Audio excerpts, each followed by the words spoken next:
Episode 2 confirmed it. This isn't a Big Bang Theory multiverse gimmick. It's a full-on sci-fi satire. Surprise cameos, AI with zero chill, mandatory happiness, and next week, magic is real and scientists get burned at the stake. We're in. Episode 2 felt different. Yeah, I thought it was funnier than the previous episode, and much lower stakes. They were in obviously a safer world, but with real consequences. So they were scared of dying in the previous world in that post-apocalyptic, setting, but in this one they lost 2.5 years. I would say that raises the stakes, 100%. At face value, you think, oh, this is going to be a safe world, and then just like that, 2.5 years gone. Yeah, and it suited their personalities so well. I think a lot of people were like, how are you going to take 3 side characters and make them the main characters? They had very deadpan, sarcastic delivery. It was perfect for a world like this. You have to be nice, and then you have 3 of probably the most sarcastic, monotone, deadpan. It made every line feel like a joke. Yeah, and we're definitely seeing Kripke's character come out more. In the original series, he was very much just that always second best to Sheldon. So now in this one, we get to see how dark he is and a little bit of that evil kind of bubbling up. And it was just so funny to watch because he didn't go one scene without getting zapped. Yeah, I think it had its own, Black Mirror vibe to start with over the whole thing.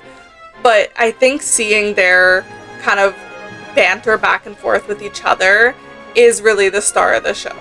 And I like that humor, and I thought it worked really well in this universe.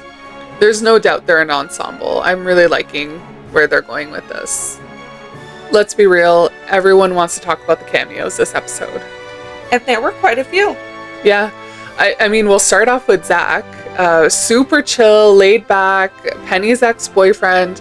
And even in that situation where their world had been taken over, he was part of a resistance, he was still laid back sup? What's going on? And I think it's kind of the casual way that they drop in these cameos, and some are really easy to spot and others you almost have to look twice. That makes it really interesting, and it makes it fun for the Big Bang Theory fans, but it's not so obvious that if you were watching it fresh off the street that you'd be like, oh, I think I'm missing something here. You could still just watch it and enjoy each character for who they were, but if you did watch Big Bang Theory and you are a diehard fan, that's a fun moment for you. Absolutely. And we got to see Penny. I wasn't expecting to see her so soon.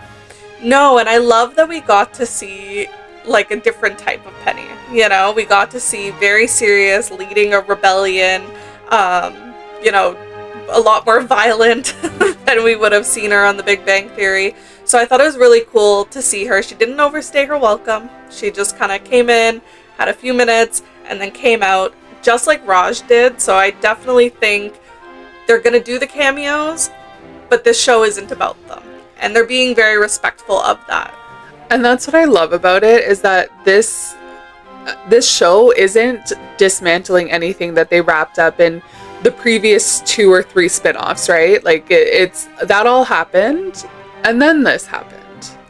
And there's so much freedom where, Kelly Cuoco didn't come back really to play her Penny. She came back to play a different Penny. A completely different character, different costume, different world.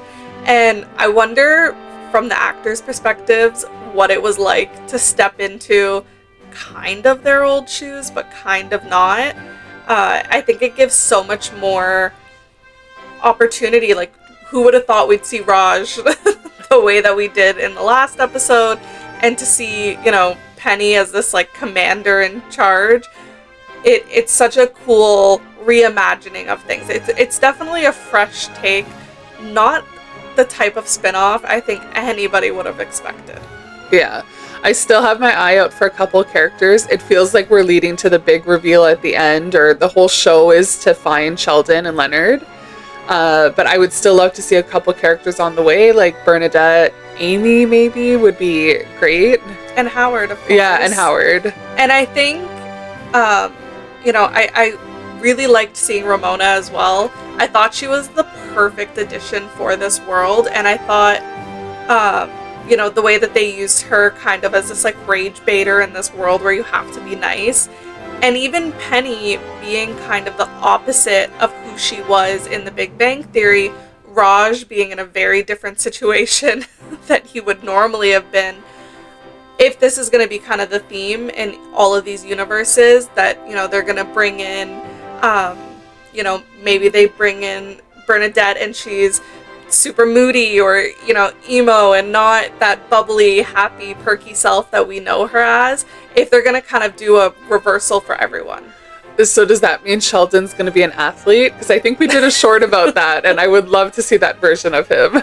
Or Amy will be like, an airhead, like a ditzy, just all about makeup, or so like a stereotypical, like a reversal of a Penny and Amy situation. I think that it's just so fun, so limitless, this show. They can go absolutely anywhere. We're seeing so many different worlds and characters played by the people that we know. It's very cool, very different idea. Yeah, and I'm so excited for next week, where we actually get to see them in a world that magic is real. And in our world, when people started talking about magic, there was the witch hunts, where witches were burned at the stake. And we actually get to see Bert as a scientist. They're chanting around and burn all scientists, burn all scientists. And it's just, it's like a bizarro version of our world. It really is Black Mirror. It's very cool concept, and I'm excited to see where they're going to go in the next episodes. It's also just a very fresh take on a lot of the social commentary, especially this episode, which really turned positivity and that like curated image into a very toxic world. Yeah, it definitely felt a little bit like, okay, what if, everybody on social media pretending like their day is perfect and everything's going well? What if you had to keep that on 24/7 all the time, even at home? Yeah. And somebody like Kripke would not survive. And we saw it with Denise, where she's literally saying, yeah, we would have broken up, but, he'd get upset and it would be really painful and we'll do anything to avoid the pain.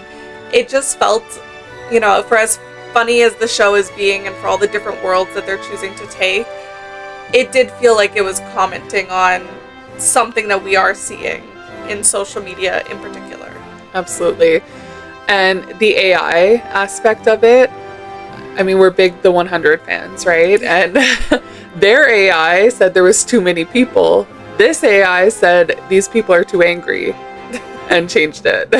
And the room where they had that kind of the reprogramming of them, I thought was just such an interesting take, and like an anger management class, right? To try to teach you how to be happy, but also locking them up for 2.5 years for not fitting the mold. I mean, how fitting is that in this world? So very different take, for sure. If you love overthinking TV this hard, hit that like and subscribe. See you on the couch. Talk to you soon. Bye.